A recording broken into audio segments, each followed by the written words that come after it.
ఈరోజు మన బ్రహ్మర్షి పితామహ పత్రిజీ గారి చైతన్యాన్ని ఆహ్వానించుకుందాం. అలానే ఈ చైతన్యం గురించి మన గురువు గారు సదానంద యోగి గారి చైతన్యాన్ని ఆహ్వానించుకుందాం.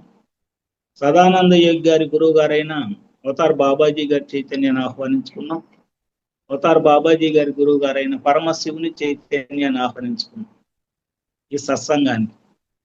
అట్లానే ఈరోజు ఈ కాన్షియస్నెస్ చైతన్యము అనే దాన్ని సబ్జెక్ట్ని ఎవరైతే మనకు బాగా అందించగలరో, ఎవరైతే ఈ ఛానల్లోకి వచ్చి అందించాలని కోరుకుంటున్నారో వారికి స్వాగతం పలుకుతాం, వారితో అనుసంధానం అవుతాం, వారి ద్వారా మనం ఈ చైతన్యం గురించి తెలుసుకుందాం. Thank you master, thank you for coming to this session. Okay, వివేకానందుల వారు కన్యాకుమారిలో ఒక రాక్ ఉంది, వివేకానంద రాక్ అని. దాని మీద ఒక వర్డ్ ఉంటుందండి, every soul is potentially divine అని ఉంటుంది. Every soul is potentially divine అంటే అన్ని జీవుల్లో ఉన్న సోలు పొటెన్షియల్లీ సమృద్ధిగా ఆధ్యాత్మిక చింతన కలిగి ఉన్నది అని చెప్పడం జరిగింది. అట్లానే శ్రీకృష్ణుడు అహం ఆత్మ గుడాకేశ సర్వభూతానాం స్థితయ అని చెప్పడం జరిగింది. మన పత్రిజీ గారు నేను శరీరం కాదు, నేను ఆత్మని తెలుసుకోవటమే ఆత్మ జ్ఞానం అని ఆయన చెప్పడం జరిగింది. అంటే నేను శరీరం అనుకున్నప్పుడు అది ఆ చైతన్యం లోయర్ చైతన్యం.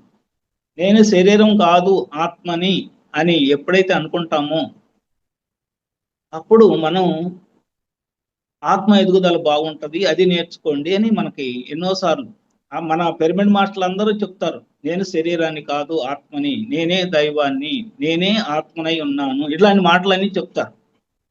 ఇప్పుడు క్వశ్చన్ ఏంటంటే, మనలో ఆత్మ చైతన్యం ఉంది అనేది అందరూ రూఢిగా నమ్మే విషయం.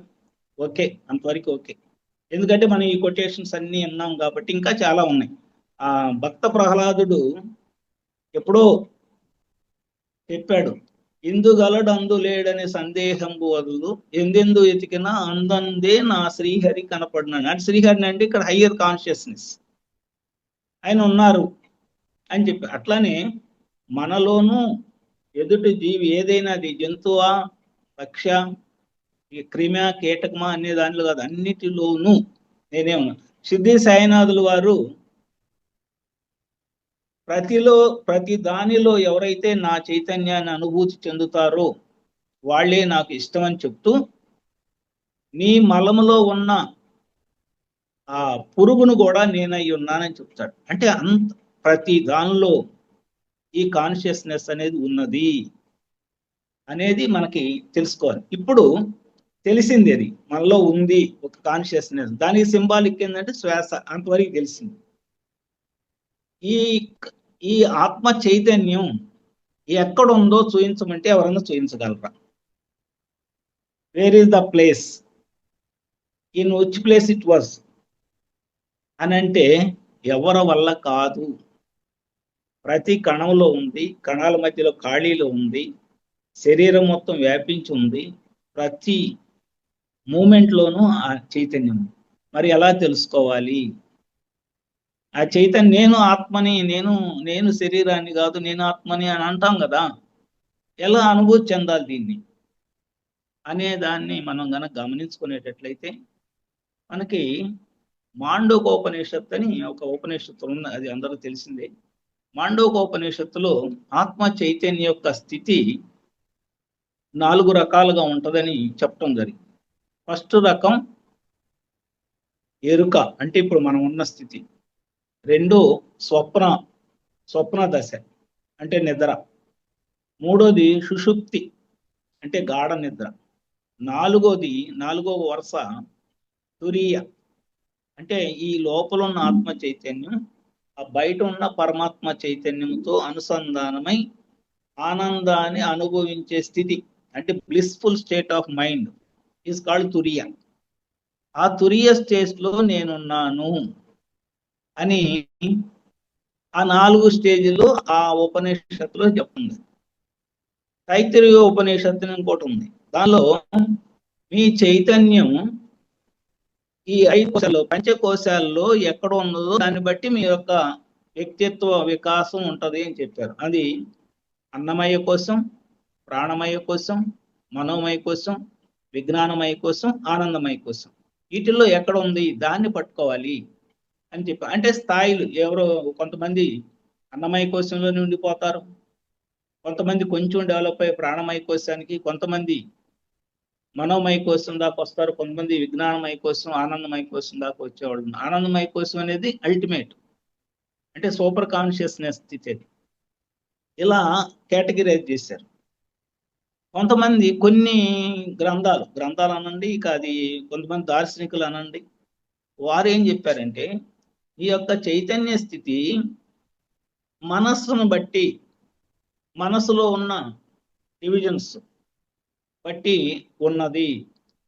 మనసులో ఆలోచన ధోరణిలో ఉన్న, అంటే ఈ ఫ్రంట్ లోబోలోనే నీ చైతన్యం స్థితి కనుక తిరిగితే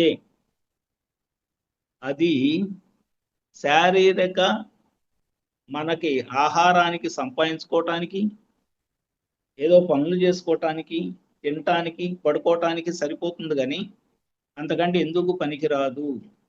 ఎప్పుడైతే ఈ మానసిక స్థితి నుంచి సబ్ కాన్షియస్, అంటే కాన్షియస్నెస్ నుంచి సబ్ కాన్షియస్నెస్ ఎప్పుడైతే వెళ్తుందో ఆత్మ చైతన్యం, అప్పుడు నీ స్థాయి ఈ సర్వైవల్ మెకానిజం నుంచి, సర్వైవల్ లైన్ నుంచి ఆత్మ లెవెల్కి చేరుతుంది. ఆత్మ లెవెల్కి చేరటమే కాన్షియస్నెస్. అంటే మనలో ఆత్మ ఉన్నది. ఈ 3 చక్రాలు, ఫస్ట్ 3 అంటే మూలాధారము, స్వాధిష్టానము, మణిపూరకం వరకు కాన్షియస్నెస్ అంటే సర్వైవల్ మోడ్లోనే ఉంటుంది. అంటే బ్రతకటానికి కావలసిన స్కిల్సే ఉంటాయి. తిండి, పని, కుటుంబాన్ని పోషించుకోవటం, ఆకలి దప్పులు తీసుకోవటం, సుఖంగా నిద్రపోవటం, చనిపోవటం, ఇంతవరకే ఉంటుంది. ఎప్పుడైతే ఈ కాన్షియస్ లెవెల్ నుంచి సబ్ కాన్షియస్ లెవెల్కి వెళ్ళిందో, ఆ సబ్ కాన్షియస్ లెవెల్కి వెళ్ళినప్పుడు మాత్రమే ఆత్మ యొక్క స్థితి మనకు మెల్లమెల్లగా అవగాహన అవుతుంది. అదే ఈ చక్రాల లెక్కలో చూసుకుంటే మన అనాహత చక్రంలోకి ప్రవేశించిన స్థితి. ఇది ఒక లెవెల్.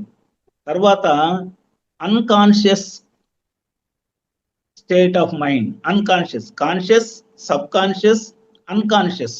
అన్కాన్షియస్ అంటే మనం ఏమనుకుంటామంటే ఈ అనారోగ్యం వచ్చినప్పుడు, ఏదన్నా యాక్సిడెంట్ జరిగినా, లేకపోతే ఏదన్నా వచ్చిన అన్కాన్షియస్ లో ఉన్నాడు, ఎప్పుడు లెగుస్తాడో తెలియదు అని చెప్పి. అది కాదండి ఇక్కడ. అన్కాన్షియస్ అంటే డీప్ రూటెడ్ మూఢనమ్మకాలు ఏదైతే ఉన్నాయో వాటిని రికార్డ్ చేసుకునే స్థితిని అన్కాన్షియస్ అని అంటాం. డీప్ రూటెడ్, వాటిని ఎలాంటి డీవియేషన్ వచ్చినా ఆ డీప్ రూట్ లో ఉన్న మూఢనమ్మకానికి ఏ మాత్రం చేంజ్ వచ్చినా తట్టుకోలేని స్థితి ఎవరికైతే ఉంటుందో అది అన్కాన్షియస్ స్టేట్ ఆఫ్ మైండ్. ఇంకొక level super conscious. Super conscious level అంటే ఏమవుతుందంటే ప్రతి దాన్ని ఛాలెంజింగ్ గా తీసుకోవటం. ఎలాంటి సర్కమస్టెన్సెస్ మనకు ఎదురైనా దాన్ని ఛాలెంజింగ్ గా తీసుకొని దాంతో అనుసంధానమై దాని నుంచి దాటుతా అక్కడ జరిగే ఆ ఘర్షణలో వచ్చే ఆత్మ అనుభూతిని పొందటం, అది సూపర్ కాన్షియస్ మైండ్ యొక్క లక్షణంగా చెప్తారు. ప్రతిదీ ఛాలెంజింగ్ గా, దేన్నైనా పట్టుకున్నారంటే దాన్ని వదలకుండా చేసేటట్టు, దేన్నైనా అటు కష్టాన్నైనా ఇటు సుఖాన్నైనా సమపాళ్లలో తీసుకునే స్థితి సూపర్ కాన్షియస్ మైండ్ యొక్క స్థితిని చెప్తుంది. దాని తర్వాత కలెక్టివ్ కాన్షియస్నెస్. అంటే కలెక్టివ్ కాన్షియస్నెస్ అంటే ఆ గ్రూపులో ఉన్న పీపుల్కి, ఈ కలెక్టివ్ కాన్షియస్నెస్ లో ఉన్న వ్యక్తి ఏదైనా ఒక మాట చెప్తే అది మంచా చెడు అని ఆలోచించే పని లేకుండా కంప్లీట్గా దాన్ని పట్టుకొని వర్క్ చేసుకుని వెళ్ళే గ్రూపు ఉన్న ఏ లీడర్ అయితే ఉన్నాడో ఆ లీడరు కలెక్టివ్ కాన్షియస్ లెవెల్లో ఉన్నట్టని కొంతమంది కేటగిరీ చేశారు. ఇంకోటి స్పాంటేనియస్ కాన్షియస్నెస్. స్పాంటేనియస్ అంటే అప్పుడప్పుడే అనుకొని ఒక నిర్ణయం తీసుకోవటం. దేన్నైనా అంతరాత్మ అప్పుడు దాకా ఏ ఆలోచన ఉండదు, ఒక డెసిషన్ అంటూ ఉండదు, ఇమీడియట్ గా ఈ పని ఇలా చేసేద్దాం అని చేసుకుంటూ వెళ్ళిపోతూ ఉంటారు. సక్సెస్ రేట్ కూడా బాగుంటుంది. అది స్పాంటేనియస్, అప్పుడప్పుడే అనిపిస్తుంది, వెళ్ళి చేసుకుంటూ ఉంటారు. అది ఒకటి. ఇంకోటి intuitional level of mind, intuitional conscious level of mind. Intuitional అంటే అంతరాత్మ ప్రబోధాన్ని ఇన్ని చేసుకోవటం. ఆ ఇంట్యూషనల్ కాన్షియస్ లో ఉన్నామా, సూపర్ కాన్షియస్ లో ఉన్నామా, లేదా కాన్షియస్ లెవెల్లో ఉన్నామా, సబ్ కాన్షియస్ లో ఉన్నామా, అన్కాన్షియస్ లో ఉన్నామా, కలెక్టివ్ కాన్షియస్ లో ఉన్నామా, ఈ స్థాయిని బట్టి మన యొక్క వ్యక్తిత్వ వికాసము, ఆధ్యాత్మిక చింతన ఇవన్నీ ఆధారపడి ఉంటాయి. అంటే ఈ చైతన్యము, ఆత్మ చైతన్యము ఉంది అనేది అందరికీ తెలుసు. ఏ లెవెల్లో ఉందో తెలియాలి అంటే ఇప్పుడు మనం అనుకున్నవి, మనం ఎరుకలో ఉన్నప్పుడు ఎలా ఉంటున్నాం, నిద్రలో ఉన్నప్పుడు అనేది చెప్పిన దానికి, ఈ అన్నమయ ప్రాణమయ మనోమయ కోశాల్లో స్థితుల్లో ఎలా ఉంటున్నాము, మళ్ళీ ఈ మనసు లెవెల్లో ఎలా ఉంటున్నాము. ఇంకోటి ఏంటంటే వీరబ్రహ్మేంద్ర స్వామి వారు ఏం చెప్పారంటే ఈ స్థితులన్నీ నీ చక్రాల్లో ఉన్న తిరిగే చైతన్య స్థాయిని బట్టి ఆధారపడి ఉంటాయి అని చెప్పడం జరిగింది. వీరబ్రహ్మేంద్ర స్వామి గారు వచ్చిన తర్వాత ఆయన ఈ చక్రాలు, 7 చక్రాల గురించి చాలా గొప్పగా, ఏ చక్రంలో ఏం జరుగుతుంది ఏంటి అనేది మొత్తం చెప్పి, ఫస్ట్ 3 చక్రాలు భౌతిక జీవితానికి సంబంధించినవి. ఈ ఫస్ట్ 3 చక్రాల్లో ఉన్నంత వరకు నీ చైతన్యం, నువ్వు భౌతికంగానే ఉంటావు, ఆధ్యాత్మిక చింతన అనేది ఉండదు. 4వ చక్రము అటు ఆధ్యాత్మిక చింతనకి ఇటు భౌతిక జీవితానికి మధ్య వారధిలాగా పనిచేస్తుంది. 5, 6, 7 చక్రాలు ఆధ్యాత్మిక జీవితానికి పనికొచ్చేవి అని అట్లా కేటగరైజ్ చేసిన వ్యక్తి ఆయన.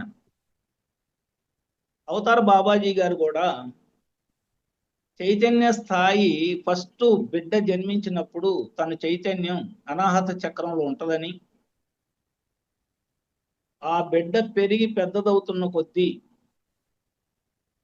ద్వంద్వత్వంలో ఉంటాడని, త్రిగుణాలతో పెరుగుతాడని, 4వ చక్రంలో ఆ యొక్క చైతన్య స్థాయిని గుర్తెరిగి నడుచుకుంటే అది హయ్యర్ స్టేజెస్కి వెళ్తుందని, ఒకవేళ గుర్తెరగకపోతే అది లోయర్ చక్రాల్లో వెళ్ళిపోతుందని, హయ్యర్ స్టేజెస్ తీసుకెళ్లాలంటే మన యొక్క ఈ పంచేంద్రియాలను జయించాలని, పంచేంద్రియాలు జయించే స్థితిలో ఉన్న వాళ్ళకు మాత్రమే వాళ్ళ జన్మ ప్రణాళిక అర్థమయ్యి ఆ చైతన్య స్థితిని ఇంకా దూరంగా తీసుకెళ్తారని, ఇలా రకరకాలుగా ఈ చైతన్యాన్ని గురించి చెప్పడం జరిగింది. ఇవన్నీ మనకి కన్ఫ్యూజ్ స్టేట్ ఆఫ్ మైండ్. ఎలా పట్టుకుంటాం ఆ చైతన్యాన్ని అంటే ఏమో తెలియదు. ఎలా మనం ఆ చైతన్య స్థితిలో ఉన్నామా, లోయర్లో ఉన్నామా, హైయర్లో ఉన్నామా అనేది కావాలంటే వీ కెనాట్ జడ్జ్ ఇట్, దాన్ని జడ్జి చేయలేం. అందుకని ప్రతిరోజు అంటే ప్రతి జీవితంలో దాన్ని అనలైజ్ చేసుకోవాలంటే మనం ధ్యాని అయినా, భౌతిక జీవితంలో ఉన్నా, ఏ స్థాయిలో ఉన్నామో అనలైజ్ చేసుకోవాలంటే మనకి తక్కువ చైతన్య స్థాయిలో ఉన్న వ్యక్తుల యొక్క ఆలోచన విధానం ఎట్లా ఉంటుంది, హయ్యర్ కాన్షియస్ లెవెల్లో ఉన్న వ్యక్తుల యొక్క ఆలోచన విధానం ఎలా ఉంటుంది అనేది 2 కేటగరైజ్ కనుక చేసుకునేటట్లయితే మనం ఏ స్థాయిలో ఉన్నామని అర్థమైపోతుంది. వాటిని గురించి జస్ట్ 1 minute చేసుకుంటాను.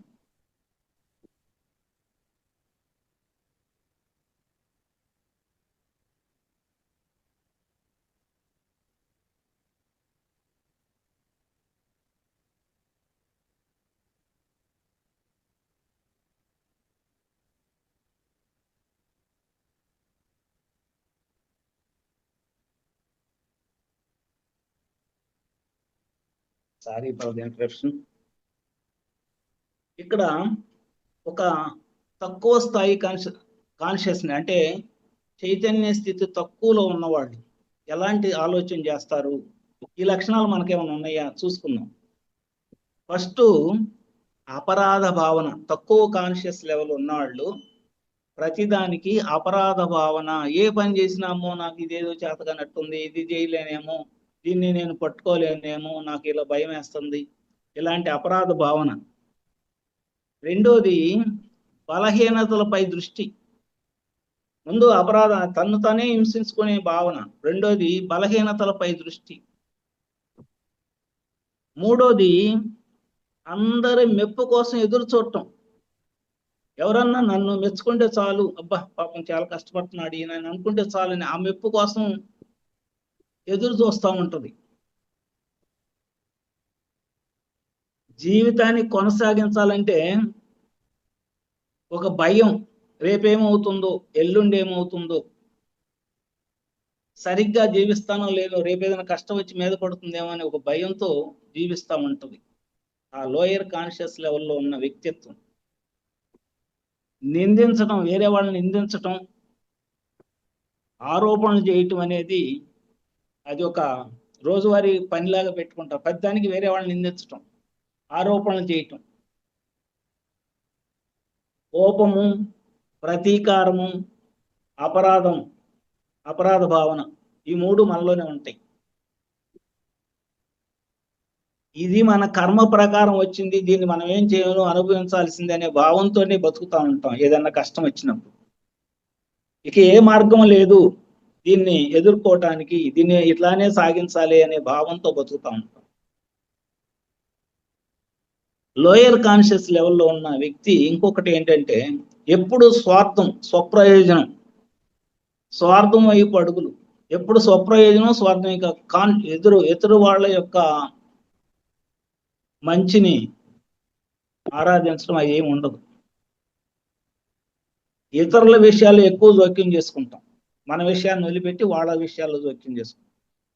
మార్పును నిరోధించటం, ఏదన్నా కొత్తది వస్తుందంటే యాక్సెప్ట్ చేయరు, పాత దాన్ని పట్టుకొని ఏలాడుతూ ఉంటాం. నైరాశ్య భావము. ఈ 11 లక్షణాల్లో మనకేమన్నా ఉన్నాయేమో చూసుకుంటే ఆ 11 లక్షణాలు ఏ ఒక్క లక్షణం ఉన్నా మనం లోయర్ కాన్షియస్ లెవెల్లో ఉన్నట్టే. మరి హయ్యర్ కాన్షియస్ వాళ్ళకి ఎట్లా ఉంటుంది, వాళ్ళ లక్షణాలు ఎలా ఉంటాయి అనేది కనుక చూసుకుంటే సమిష్టి భావన. అంతా బ్రహ్మాండంగా అందరూ కలిసి చేస్తే బాగుంటది. ఇంతకుముందు వ్యక్తి భావన, సృష్టి భావన లేదు, సమిష్టి భావన. ఇక్కడ సృష్టి భావన, సమిష్టి భావన. మెరుగుపరుచుకునే శ్రద్ధ, మెరుగుపరుచుకోవాలి ప్రతిదాన్ని, ఇప్పుడు ఉన్న స్థితిని ఉన్నత స్థితికి తీసుకెళ్లాలనే శ్రద్ధ. ఎలా పట్టుకోవాలి దీన్ని, దాన్ని ఆలోచిస్తూ ఉంటాడు. ఇంతకుముందు బలహీనతలపై దృష్టి, ఇప్పుడు దీన్ని ఎలా దాటి పైకి వెళ్ళాలి. హయ్యర్ కాన్షియస్ లెవెల్లో ఉన్న వాళ్ళు దీన్ని ఎలా ముందుకు తీసుకెళ్ళాలి, నేను ఎలా ఈ యొక్క పరిస్థితిని దాటి ఇంకొక అడుగు పైకి వెళ్ళాలి అని ఆలోచన చేస్తుంటాడు. హృదయాన్ని అనుసరించి పనిచేయటం అంటే ఇన్స్టిట్యూషనల్ మైండ్తో వర్క్ చేయటం, లోపల అంతరాత్మ ప్రబోధాన్ని అనుసరించి పనిచేయటం, జీవితాన్ని ఆస్వాదించటం. అది ఒక బ్రహ్మాండంగా తుళ్ళుతూ హాయిగా ఆనందంగా జీవితాన్ని ఆస్వాదించే స్థితి హయ్యర్ కాన్షియస్నెస్ ఉన్నవాళ్ళకి. కృతజ్ఞత, అభినందనలు తెలియజేయటం, ప్రతి ఒక్కళ్ళ పట్ల కృతజ్ఞతగా ఉండటం, అభినందనలు తెలియజేయటం. ప్రేమ, ఉత్తేజం, అందరి పట్ల ప్రేమ, ఉత్తేజింపు అంటే అందరిని ఎంకరేజ్ చేయటం, ఉత్తేజింపజేయటం, అందరినీ సమానంగా చూడటం, ప్రేమతత్వంతో మాట్లాడటం. ఆత్మ ప్రేమ, సంతృప్తి భావన. ఎన్ని ఉన్నా లేదు అనుకుంటారు లోయర్ కాన్షియస్ లో, ఏమి లేకపోయినా అన్ని ఉన్నట్టు ఫీల్ అవుతారు హయ్యర్ కాన్షియస్నెస్. ఆత్మ ప్రేమను ప్రకటిస్తూ ఉంటారు, అందరూ మన వాళ్ళే, నాకు అందరూ ఉన్నారు. ఎవరు మానాన్న వారిని వదిలిపెట్టటము, ఎవరి ఇతర విషయాల్లో జోక్యం చేసుకోకుండా ఎవరికైనా అవసరమైతే సహాయం చేయటం, లేకపోతే వదిలేయటం, వాళ్ళ పని ఏదో వాళ్ళు చేసుకుంటారు, మనకెందుకు లేదు. మార్పును అంగీకరించటం, కొత్త మార్పును స్వీకరించటం, తాత్కాలిక మార్పు తాత్కాలికమని గ్రహించి జరుగుతున్నవన్నీ మన మంచి కోసమే జరుగుతున్న భావంలో జీవించటం, ఉత్సాహంగా ఉండటం, ఈ లక్షణాలు మనకంగా ఉన్నట్టయితే మనం హయ్యర్ కాన్షియస్నెస్ లోకి వెళ్ళిపోతున్నట్టు గుర్తు.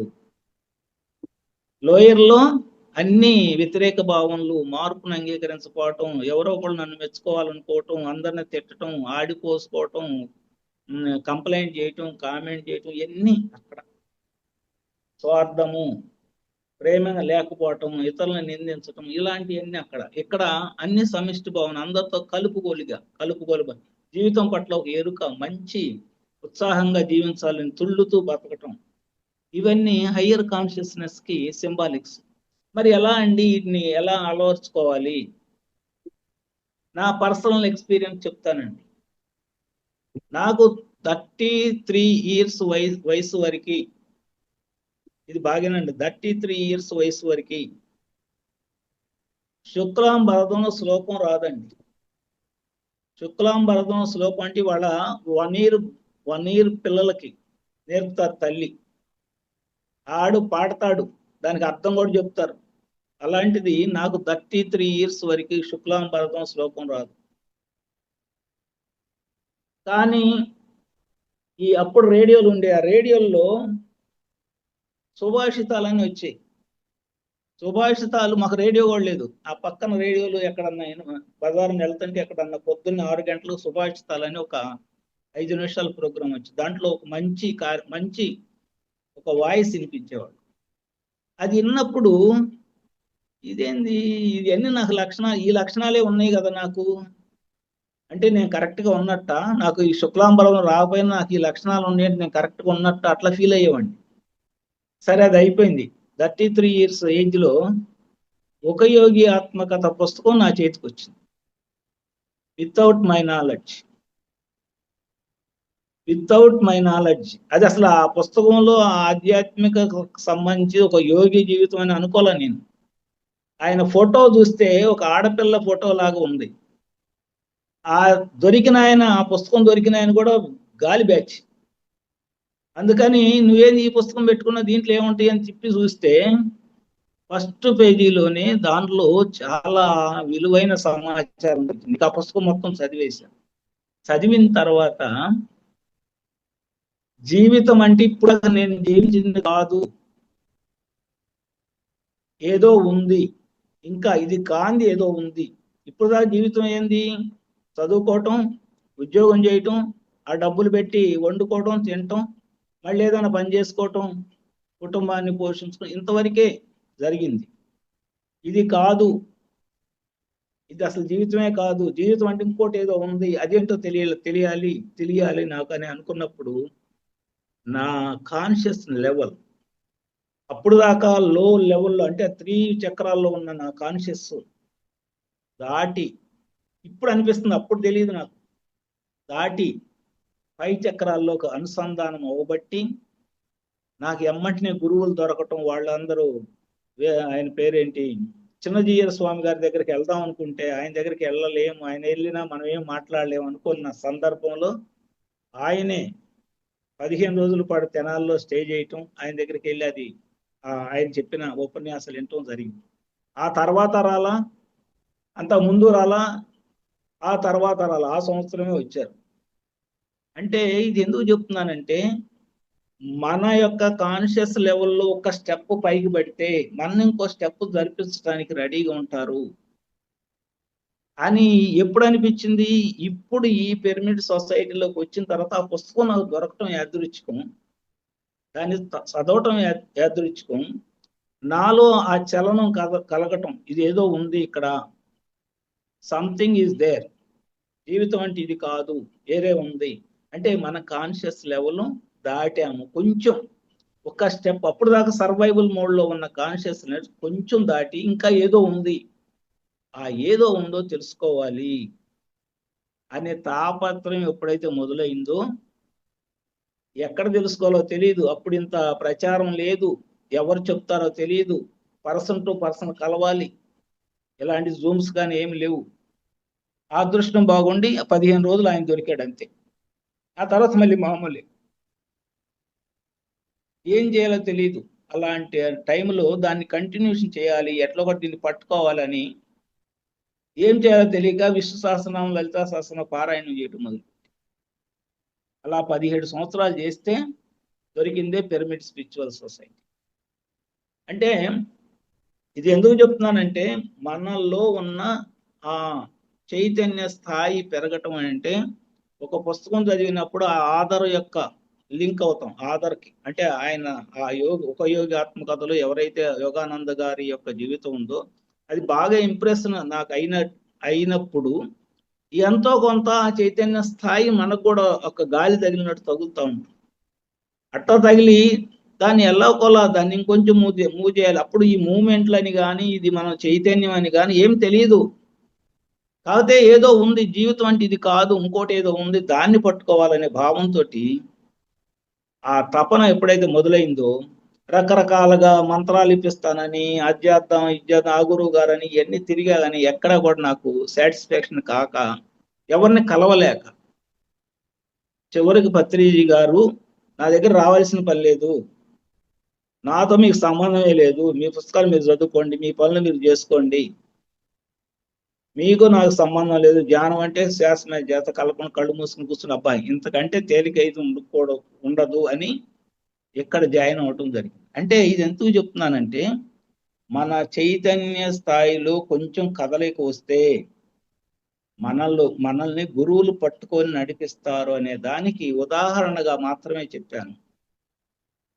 ఈ లోపల ఉన్న చైతన్యాన్ని మనం ఎలా గుర్తించాలి, ఎక్కడని పట్టుకోవాలి అని అంటే, ఇప్పుడు ఈ రకాల్లో ఏ రకంలో పట్టుకున్నా మనకు అది అందుబాటులోకి వస్తుంది. ఏ రకంలో ఇప్పుడు మనం ఈ కోశాలలో పట్టుకుంటావా, లేకపోతే ఈ దాన్ని మాండోకోపనిషత్తులో చెప్పిన నిద్రావస్థ, సుషుప్తి, ఎరుక, నిద్రావస్థ, సుషుప్తి, తురియంలో అట్లా పట్టుకుందామా, లేకపోతే ఒక మంత్రం చేస్తూ సైలెంట్ అయినప్పుడు వచ్చే స్థితిని కాన్షియస్నెస్ అనుకుందామంటే తెలీదు, దేన్ని మనం పట్టుకోవాలో తెలియదు. అందుకని ప్రతి దానిలో ఆ చైతన్య స్థితిని అనుభూతి చెందాలి అంటే మనకి గురువులు అనుకున్న వాళ్ళు కానీ, మనతో అసోసియేటెడ్ అయిన వాళ్ళు కానీ ఆధ్యాత్మికంగా ఏదైనా చిన్న పనిని అప్పచెప్తే అది చూసే వాళ్ళకి చాలా చిన్న పనిగా ఉంటుందండి. కానీ ఆ పని కనుక మనం చేసుకుంటూ వెళ్తుంటే అలాంటి పని చిన్న చిన్న పనులే చేసుకుంటూ వెళ్తుంటే ఏ గురువు అయితే మనకు ఆ పని అప్పచెప్పాడు, ఏ హాస్టల్ మాస్టర్ అయితే ఆ పని అప్పచెప్పాడు, వారి చైతన్యంతో మనం అనుసంధానం అవుతాం. ఇది నా పర్సనల్ ఎక్స్పీరియన్స్.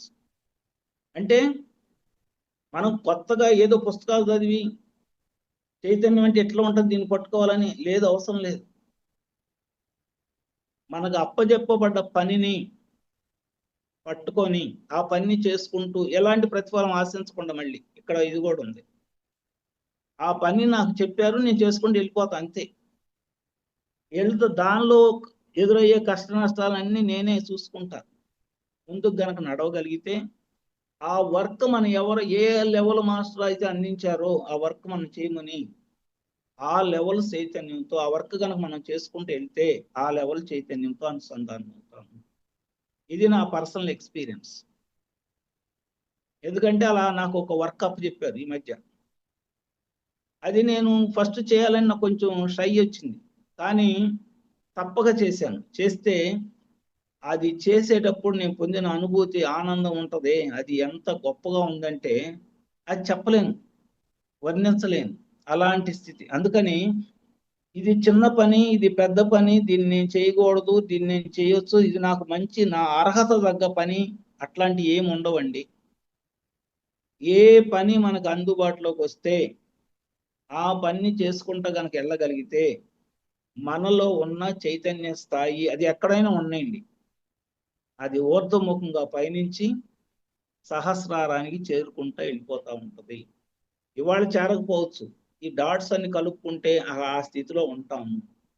మనకు తెలియకపోవచ్చు అక్కడ ఉన్నామని, కానీ ఈ డాట్స్ ఒక్కొక్క పని చేసుకుంటూ వెళ్తున్నాం కదా, చిన్నదే అది, ఏం లేదు. ఇక్కడ ఈ బిల్డింగ్ ఇక్కడ ధ్యానం క్లాస్ జరగబోతుంది, ఇదంతా చెత్తబడి ఉంది, దీన్ని కాస్త ఊడ్చిపెట్టు అన్నారు అనుకోండి, నాకేంటి, నేను సీనియర్ మాస్టర్, నాకు చెప్తారు ఈ పని, ఇలాంటివి అనకూడదు. ఎందుకంటే అది మనకు ఒక అవకాశం లాగా భావించాలి. ఎందుకంటే అది చెప్పిన ఆయన ఎవరో పెద్ద ఆయన చెప్పాడు మనకి. అది ఒక అవకాశంగా భావించి ఆ పని గనక మనం చేస్తే, అది ఎవరైతే మనకు పురమాయించారో, ఏ మాస్టర్, ఏ హయ్యర్ లెవెల్ మాస్టర్ అయితే మనకు పురమాయించారో ఆయన చైతన్య స్థాయికి మనం వెళ్తాము. ఇది నా పర్సనల్ ఎక్స్పీరియన్స్. నేను అలా చేసుకుంటూ వెళ్ళిపోతున్నాను. నేనేమి చూడను అసలు. ఎండ వాన, అది వెళ్ళొచ్చా లేదా, అంత దూరమా ఇంత దగ్గర, ఏమి లేదు. ఎక్కడికైనా ఎప్పుడైనా వెళ్ళి రావటమే. ఇప్పుడు 30వ తారీఖు నుంచి ఈ రోజు వరకు ఎండలు విపరీతంగా ఉన్నాయి. ప్రతిరోజు ఆఫ్లైన్ క్లాస్కి వెళ్తున్నాను, ఈ ఆన్లైన్లోనూ జరుగుతున్నాయి. రెండు జరుగుతానే ఉన్నాయి కంటిన్యూగా. ఎందుకు చెప్తున్నానంటే, ఇది అవకాశం మనకి, మన ఆత్మను ఎదిగించుకునే అవకాశము. ఈ పని, అది ఏ పని అయినా కావచ్చు, అది చిన్నదా పెద్దదా, పని పెద్దదా చిన్నదంటూ ఉండవు. పని అంతే, మన లెవెలా కాదు అది కూడా ఉండదు, ఎవరైనా చేయొచ్చు. రోడ్డు మీద సిగరెట్ పిక్కలు ఏరమన్నారు అనుకోండి, రోడ్డు చేదరగా ఉందని, అది కూడా అంత లెవెల్ ఆఫ్ పనే. దాన్ని కూడా మనం చెయ్యొచ్చు, చెయ్యాలి. చేస్తే మన కాన్షియస్నెస్ లెవెల్ బ్రహ్మాండంగా వృద్ధి చెందుతూ ఉంటది. దానికోసమే మనం భూమి మీదకి వచ్చాం. ఆ చైతన్య స్థాయిని విస్తరించుకోవటానికి. అసలు చైతన్యం అంటే ఏందో తెలియదు, దాన్ని విస్తరించేది ఎట్లా? అసలు ఎక్కడుంది ఆ చైతన్యం అనేది తెలియనప్పుడు మనం ఎలా విస్తరిస్తాం? ఏమీ తెలియాల్సిన పని లేదు. మనకు అప్పచెప్పిన పనిని చిత్తశుద్ధితో ఎవరైతే చేయగలుగుతారో, ఎవరైతే దాన్ని త్రికరణ శుద్ధిగా ఎవరైతే చేయగలుగుతారో, వారిలో ఆ ఆత్మ చైతన్యం అలరారుతూ ఉంటది, పెరుగుతూ ఉంటది, ఎవల్యూషన్ అవుతూ ఉంటది. ఒక భారతీయ సనాతన ధర్మంలో ఒక కథ, ఒక ఇంటిలో జరిగిన సంఘటన చెప్తానండి. ఇది జరిగిందే. భారతీయ సనాతన ధర్మం అంటే ఒక 5,000 సంవత్సరాల క్రితం అనుకుందాం. ఆ టైంలో ప్రతి గృహస్థుడు కూడా ఒక జ్ఞాని. ఆ ఇంట్లో వాళ్ళందరూ కూడా ఒక సాధనలో ఉండి చక్కగా ఆత్మతో అనుసంధానమై, ఆ పరమాత్మతో ఎప్పుడు అనుసంధానమై అనుభూతులను బ్రహ్మాండంగా చెందించుకునే స్థితిలో ఉన్న ఆ రోజులు, అంటే ఈ 2,500 సంవత్సరాలకు పూర్వం ఎప్పుడో జరిగిన సంఘటన. ఒక గృహస్థుడు వారి గురువు, అంటే ఆశ్రమంలో ఉన్న గురువు గారి దగ్గరికి వెళ్ళి, స్వామి మీరు మా ఇంటికి ఒక రోజు ఆతిథ్యానికి రావాలి, మా ఇంట్లో భోజనం చేయాలి, మీరు ఎప్పుడు వస్తారో చెప్తే ఆ రోజు మేము రెడీగా అక్కడిని చేసుకుంటాం అని ఆయన్ని ఆహ్వానిస్తారు. ఆయన తన శిష్యులను చేసుకుని ఫలానా రోజు నేను వస్తానని చెప్తారు. ఆ ఫలానా రోజున వస్తారనే సంగతిని ఇంటికి వచ్చి వాళ్ళ ఇంట్లో ఉన్న ఆవిడికి, ఇట్లా గురువు గారిని ఆహ్వానించాం, ఆయన వస్తున్నారు, ఆయనకి కావాల్సిన ఏర్పాటు చేయాలి, నీకేం కావాలో అడుగు నేను చెప్తాను అని ఆయన అడుగుతాడు. అడిగితే ఆమె ఏదో లిస్ట్ రాసి ఇస్తే అది తీసుకొస్తాడు, అన్ని రెడీ చేసుకుంటారు. అనుకున్న రోజు రానే వచ్చింది. అన్నీ ఆమె రెడీ చేసి, భోజనాలన్నీ రెడీ చేసి లోపల పెట్టుకొని, గురువు గారు వస్తే కాళ్ళు కడుక్కోవటానికి నీళ్లు తోడదామని పెరట్లో ఉన్న బావి దగ్గరికి వెళ్ళి చేద వేసి తోడుతూ ఉంటుంది. ఆ బకెట్ కట్టి చేదతో ఆ నీళ్లను తోడుతూ ఉంటుంది. ఆ టైంలో ఇంటిలో ఉన్న ఆయన, ఎక్కడున్నావు వచ్చేసేయి, గురువు గారు వస్తున్నాను, ఆయనకి ఎదురు వెళ్ళి స్వాగతం పలుకుదామని పిలుస్తాను. పిలిస్తే ఆమె ఏం చేసిద్దంటే ఆ చేద తోడుతూ ఉంటుంది. ఆ టైంలో ఈయన కేకేసే టైంలో ఇది పైకి లాగుతూ ఉంటుంది, నీళ్లు నిండిన బకెట్ ని ఆ బావిలోంచి తోడుతూ ఉంటుంది. తోడుతూ ఉన్నప్పుడు ఎమ్మని నేను ఆమె కేకేశారు.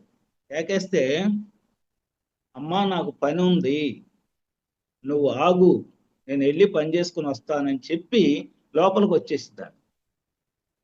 లోపలికి రాగానే లోపలికి వచ్చేసింది. వెళ్ళి గురువు గారికి ఎదురు వెళ్ళి స్వాగతం తీసుకొచ్చి కూర్చోబెడతారు. కూర్చోబెట్టి స్వామి వెళ్ళి కాళ్ళు కట్టుకొని రండి, భోజనాలు వడ్డిస్తానని చెప్పాను. ఈ శిష్యులతో పాటు ఆయన అక్కడికి వెళ్తారు బావి దగ్గర. ఆ శిష్యుల్లో ఒకరు ఈ బావిలో ఏలాడుతున్న ఆ నీటితో నిండిన బకెట్ ని చూస్తారు. తాడుకి ఏదన్నా ఆసరా కట్టి ఉందని చూస్తే ఎక్కడా కట్టలేదు. ఆ ఆ బిందె, అదే ఆ బకెట్, నీళ్ల బకెట్ కింద పడకుండా ఇటువేం ఆధారం లేకుండా మధ్యలో నిలబడి ఉంటుంది. గురువు గారు ఇది చూసారే, అంత ఆశ్చర్యమో, నీళ్లు బకెట్ అసలు కింద పోవట్లేదు, ఇది ఎలా సాధ్యం అండి అని అంటే, అప్పుడు ఆ గురువు గారు ఏం చెబుతారంటే, 10 సంవత్సరాలు కఠిన సాధన చేసినా గాని పొందలేని స్థితిని ఆ అమ్మాయి మరి ఎలా పొందిందో ఆమెనే అడుగుదాం పండి లోపలికని లోపలికి వస్తాను.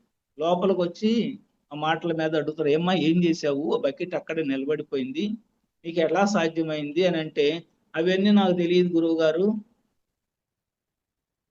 మా ఇంట్లో ఆయన నాకు ఏ పని చెప్తే ఆ పనిని త్రికరణ శుద్ధిగా చేయటమే నాకు తెలుసు, ఏది ఆశించకుండా, ఏ ఆశలు లేకుండా ఆయన చెప్పిన పని చెప్పినట్టు చేయటమే తెలుసు. నేను చేసే అది నీళ్లు తోడేటప్పుడు గురువు గారు వస్తున్నారు, ఆయనకి ఎదురుకెళ్ళి స్వాగతం పలకాలని చెప్పారు అంతే. ఆ చేసే పనితో నేను ఒక మాట అని వచ్చి, అమ్మ నువ్వు ఆగు, నాకు పని ఉంది, లోపలికి వెళ్తున్నాను అని. అది ఆగిపోయింది, అంతకంటే నాకేం తెలియదు అని అంటది. అప్పుడు గురువు గారు చెప్తారు, ఇది మనం సాధించాలంటే 10-15 ఏళ్ళు కఠిన సాధన చేసినా కానీ ఇంత శక్తి మనకు రాదు. ఈ పనిలో అంత విలువ ఉంది, ఆ పనిని నువ్వు గౌరవించు, ఆ పనిని అలా చిత్తశుద్ధితో త్రికరణ శుద్ధిగా చేస్తే ఆ స్థాయికి నువ్వు కూడా వెళ్తావు అని ఆ గురువు గారు చెప్తారు. అంటే ఎంత చిత్రంగా ఉంది. మనం ఏంటి, చైతన్య స్థితిని పొందాలంటే అనేక గ్రంథాలు చదవాలి, అనేక మంది ఉపన్యాసాలు వినాలి, హైయర్ లెవెల్లో ఉన్న వాళ్ళందరిని మనం స్టడీ చేయాలని ఇట్లా ఆలోచిస్తాం. అది కాదు, అది కాదు. వర్క్ ఈజ్ వర్షిప్ అని మనకు ఒక ఉంది మన దాంట్లో, పనే దైవము. ఆ వర్క్ అనే దాన్ని చిత్తశుద్ధితో ఆ శరీరం ఎంతవరకు సహకరించిద్దో అంతవరకు ఎలాంటి అరమరకలు లేకుండా చేయగలిగిన స్థితి, ఎలాంటి ప్రతిఫలం ఆశించకుండా చేయగలిగిన స్థితి నాకు ఎప్పుడైతే వస్తుందో నేను హయ్యర్ కాన్షియస్నెస్ లో ఉన్నట్టే. ప్రతిఫలం ఆశించానా, లోలో ఉన్నట్టు, సర్వైవల్ కాన్షియస్నెస్ లో ఉన్నట్టే. నువ్వు ఎంత పనైనా చేయి, అక్కడ నువ్వు సైంటిస్ట్ అవ్వు, నువ్వు అక్కడ పెద్ద యోగి అవ్వు, పెద్ద ఇదవు, నేను యోగత్వంలో ఉన్నాను, మీ ఇంటికి వస్తే నాకు ఎంత ఇస్తావని అడిగే స్థితిలో ఉంటే సర్వైవల్ కాన్షియస్నెస్ అంటే మూడు చక్రాల్లో పడిపోయినట్టే. పై చక్రాలకు లేదు, ఇంకా అనాహతం కూడా లేదు. అంటే లోయర్ లెవెల్ అంటే సర్వైవల్, 3 చక్రాల సర్వైవల్ అక్కడ పడిపోతుంది. ఈయన మరి పండితుడు, ఎంతో సాధన ఉంది, కానీ నేను మీ ఇంటికి వస్తే నాకు ఇంత ఖర్చు అయింది, ఆ ఖర్చు నువ్వు బేర్ చేస్తే నీ ఇంటికి వస్తాననే స్థితిలో కనుక ఉంటే 3 చక్రాలు లోపల పడ్డట్టే. నాకు మీ ఇల్లు అయినా ఒకటే, నా ఇల్లు అయినా ఒకటే, ఎవరింటికైనా వస్తాను నేను, నాకేమి భేషజాలు లేవు అని ఎవరింటికి పడితే వాళ్ళ ఇంటికి వెళ్ళగలిగితే, ఏమీ ఆశించకుండా వాళ్ళు పెట్టే టీ ఒక్కటే తాగగలిగిన స్థితిలో ఉండగలిగితే అది హయ్యర్ కాన్షియస్నెస్ సింబాలిక్. అదే మన పత్రిజీ గారు తీసింది. సైకిల్ మీద ఎక్కికెళ్తే సైకిల్ మీద వెళ్ళేవాడు, నడిచిరా సార్ సైకిల్ కూడా లేదు, ఎక్కడేనండి దగ్గర అంటే, సరిపోయి నడుచుదాం పోయేమైద్దులని నడిచి వచ్చారు. సైకిల్ ఒక్కళ్ళకేనండి పనికి వచ్చేది అంటే, సరే నువ్వు వెళ్ళు నేను నడిచి వస్తానని కూడా అనే పద్ధతి. అంటే ఎందుకు చెప్తున్నానంటే, పత్రిజీ గారు ఒకటే చెప్పేవాళ్ళండి, ఎరుకుతో ఉండు అన్నిట్లో. ఆ ఎరుకే కాన్షియస్నెస్ అంటే, ఎరుకుతో ఉండు, నువ్వు ఎక్కడ ఎరుకు తప్పబాక అని అనేవాడు. ఇంకోటి ఏంటంటే, ఎవరిని కంప్లైంట్ చేయబాక, ఎవరిని కామెంట్ చేయబాక, ఎవరితో డెసిషన్ నువ్వు డివేట్ అవ్వబాక, no complaint, no judgement, no comment. అంటే ఇవన్నీ ఎందుకంటే, నువ్వు ఎప్పుడైతే కంప్లైంట్ చేసే స్థితిలో ఉన్నావో ఇతరులను యాక్సెప్ట్ చేయనట్టు అర్థం. ఇతరులను యాక్సెప్ట్ చేయలేదంటే వాళ్ళ ఆత్మస్థితిని వాళ్ళు నువ్వు డిస్టర్బ్ చేసినట్టు. అందుకని వద్దు, అలాంటిది వద్దు. అంటే ఎవరు మానాన్ని వాళ్ళ పానీయమున్నారు. హయ్యర్ కాన్షియస్నెస్ లో ఉన్న స్థితి ఏంటంటే ఎవరు మానాన్ని వాళ్ళు వాళ్ళకి అది వాళ్ళ లెవెల్లో అది వాళ్ళు చేసేది కరెక్ట్. నువ్వు హయ్యర్ లెవెల్లోకి వెళ్ళినప్పుడు కింద చేసేది తప్పు అనిపించవచ్చు. కింద తాగుబోతు తాగుతున్నాడు, నువ్వు పైకి వెళ్ళావు. తాగుబోతు తాగటం అనేది నీకు తప్పు అనిపించవచ్చు, కానీ అది తప్పు కాదు. వాళ్ళ లెవెల్లో వాడు తాగటానికే పుట్టాడు, తాగి అది అనుభవించడానికే పుట్టాడు. ఆల్కహాల్ ఎలా ఉంటుందో అది రుచి చూడటానికి పుట్టాడు. అలాంటప్పుడు తాగకుండా ఎట్లా ఉంటాడు? తాగుతాడు. తెలుసు వాడికి అనారోగ్యం వచ్చిందని, చచ్చిపోతానని కూడా తెలుసు, కానీ ఒక్కరోజు కూడా ఆపుకోలేదు. అది పత్రిజీ గారు మనకు ఆయన చేసి చూపించారు. అది గమ్మత్తు. ఆయనకి ఈ లక్షణాలన్నీ ఉన్నాయి. ఆత్మ ప్రేమ ఉంది, సమృద్ధి దూరం ఉంది. ఆయన దగ్గర జేబులో పైసా ఉండదు, కానీ పెద్ద పిరమిడ్ కట్టాలయ్యా, ఇక్కడ కొబ్బరికాయ డబ్బులు ఉన్నాయా, కొబ్బరికాయ తీసుకురండి కొట్టేద్దాం, తర్వాత అదే అయిపోయింది అనే స్థితిలో ఉంటారు. అంటే సర్వ సమృద్ధి భావన. హయ్యర్ కాన్షియస్నెస్ వాళ్ళకి డబ్బులతో అవసరం లేదు. డబ్బులు ఎతుకుతున్నా అంటే లేనట్టే, లోపల ఉన్నట్టే, కింద 3 చక్రాలు ఉన్నట్టే. నక్షత్ర మిత్రుల్లో కూడా వచ్చిందండి. మనకు 12 చక్రాలు ఉంటాయి. ఫస్ట్ 9 చక్రాలు మన 9 గ్రహాలకు అనుసంధానం అవుతుంది. 10వ చక్రం మన యొక్క సూర్య కుటుంబానికి, 11 మన గెలాక్సీకి, 12 అన్ని విశ్వం మొత్తం అనే ఉంటుంది. ఇంకొక లెక్క ఎట్టు చెప్తారంటే ఫస్ట్ 3 చక్రాలు సర్వైవల్, అంటే నీ యొక్క బతకడానికి, తినటానికి, ఈ యొక్క పిల్లలు కంటం వీరికి సంబంధించి ఉంటది. తర్వాత చక్రం ఆత్మ ప్రేమ, అంటే అనాహత చక్రం వచ్చేటప్పటికి ఆత్మ ప్రేమలో ఉంటావు. విశుద్ధ ఆజ్ఞా సహస్రం వచ్చేటప్పుడు నువ్వు ఉన్నత స్థితికి చేరతావని నక్షత్ర మిత్రుల్లో కూడా ఉంటుంది. ఈ రకంగా మనలో ఉన్న చైతన్యాన్ని పట్టుకోవాలి, అదేందో తెలియాలంటే తెలియదు. ఎట్లా తెలిసిద్ది? దానికి ఎన్ని కోణాలు ఉంటాయి, ఎలా తెలిసిద్ది? మన సహస్ర చక్రంలో 1000 రేకుల పద్మం ఉందని చెప్తారు. 1000 రేకుల పద్మానికి 1,44,000 కోణాలు ఉన్నాయని చెప్తారు. ఇవి ఎలా పట్టుకుంటావు? ఏ కోణం అని పట్టుకుంటావు? ఆ సహస్ర చక్రం అంతా ఆత్మ చైతన్యం, సూపర్ కాన్షియస్నెస్ చైతన్యం అనుకుంటే ఆ 1,44,000 కోణాలను నువ్వు ఎలా దర్శించగలుగుతావు? ఎన్ని జీవితాలు పడతాయి? అందుకని దాన్ని పట్టుకోవాలని చూడకూడదు, అనుభవించాలని చూడకూడదు. దాన్ని ప్రాక్టికల్ గా తెలుసుకునే స్థితికి మనం రావాలి. ఆ ప్రాక్టికల్ గా తెలుసుకునే స్థితి ఎప్పుడైతే వస్తుందో అదే మన ఉన్నతికి దారి తీస్తుంది. థియరియాటికల్ గా కాదు. నాకు ఎప్పటి నుంచో చెప్తున్నారు. నేను 2012 నుంచి ధ్యానంలో ఉన్నాను. అప్పటి నుంచి ఇప్పటి వరకు ప్రతి మాస్టరు నేను శరీరాన్ని కాదు, నేను ఆత్మని, నేను శరీరాన్ని కాదు, నేను ఆత్మని. ఇంకెందుకు, అన్ని తెలిసినాయి కదా అని అంటే అది కాదు. ఆత్మ అనుభూతి చెందాలి. నాలో ఉన్న ఆత్మతత్వం ఆ పరమాత్మని అనుభూతి చెందే స్థితి, ఆ ఉన్నత చైతన్యాన్ని అనుభూతి చెందే స్థితి ఎప్పుడైతే నాకు వస్తుందో అది నేను ఉన్నత ఆత్మస్థితికి ఎదిగినట్టు. అప్పుడు దాకా నేను అన్ని చెప్పుకుంటా, నేను చాలా ఇదండి, నేను అన్ని చైతన్యాలను చూశానని చెప్పుకుంటా. అవన్నీ ఉట్టిదే. అవన్నీ మనకి ఎందుకు పనికిరావు. కేవలము మన ఆత్మ చైతన్యాన్ని అనుభవించాలంటే మనకు అందుబాటులో ఉన్న పనులన్నీ వరసనే చేసుకుంటూ వెళ్తాం. అది చిన్నదా పెద్దదా కాదు. ప్రతిరోజు చెక్ చేసుకోవాలి ఈ లక్షణాలు. ఇప్పుడు 2 లక్షణాలు చెప్పే, లోయర్ లెవెల్ కాన్షియస్నెస్ ఎలాంటి లక్షణాలు ఉన్నాయి, హయ్యర్ లెవెల్కి ఎలా ఉన్నాయి, అవి ప్రతిరోజు చెక్ చేసుకోవాల్సింది. అప్ అండ్ డౌన్స్ పడిపోతా ఉంటాం. నిన్న బాగానే ఉంటాం, అబ్బో నాకంటే తిరుగులేదు అన్నట్టు. ఇవాళ అందరిని కోపం, అందరితో తగులాడుతూ ఉంటాం. అంటే నిన్న బాగానే ఉన్నాం, నిన్న హయ్యర్ లెవెల్ ఉన్నాం, ఇవాళ లోయర్ లెవెల్లో పడిపోయి ఎందుకు పడ్డాం? అలా రోజుకి స్టెప్ బై స్టెప్ కనుక మనం దీన్ని చేసుకుంటూ వెళ్తే అప్పుడు ఆ ప్రహ్లాదుడు చెప్పినట్టుగా ఇందుగలడు అందులేడని సందేహం వలదని ప్రహ్లాదుడు చెప్పిన స్థితిని మనం అప్పుడు పట్టుకుంటాం. రోజు చదువుతాం ఆ పద్యం, ఎక్కడైనా చదువుతాం ఆ పద్యాన్ని, కానీ అది మన అనుభూతి మట్టుకు కాదు. మన అనుభూతి రావాలి అని అంటే మనం ఖచ్చితంగా అనుభూతి చెందిన రోజున మాత్రమే అది అర్థమవుతుంది. అప్పుడు దాకా అర్థం కాదండి. Okay madam, time it was 10. Yes. Okay madam, time ఉందా ఇంకా? అయింది sir. Thank you very much sir.